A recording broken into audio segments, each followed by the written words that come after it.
All right, today people stop to salute the veterans of one of the nation's longest and most controversial wars. 383 Mainers died in Vietnam, and thousands from the states served in that war.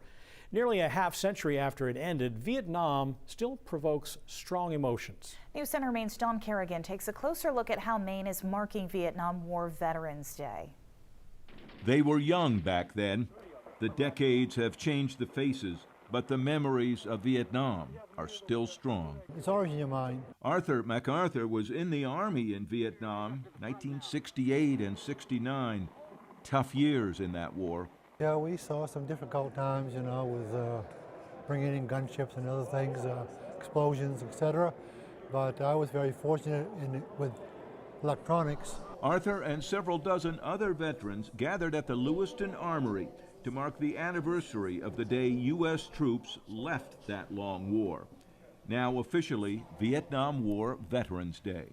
I spent 2 years in Vietnam. Why I came back, I don't know. Retired Marine Charlie Paul showed that for many, the emotions of that bitter conflict are still real. But as long as I'm alive, I want people to remember we didn't get a welcome home. We have to welcome home ourselves. And they still are. Paul and his family giving Vietnam veteran pins to those who served, along with hugs and those words, welcome home. A half century later, it still means something to veterans like Roger Martell. In my younger years, I didn't think that much about it, but now in my older years, I am touched more and more by this recognition. It's good, you know, it's kind of, some ways it's kind of like too late.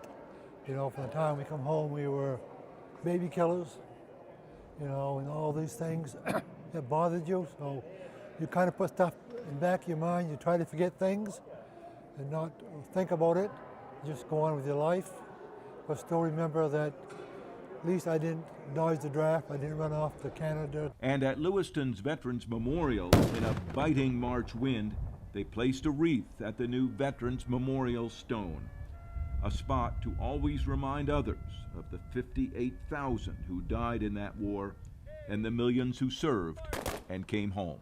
And in these two cities, which sent so many people to the Vietnam War, Marine Corps veteran Charlie Paul says they will hold this ceremony every year, every March 29th, to make sure people remember. In Lewiston, Don Kerrigan, News Center, Maine.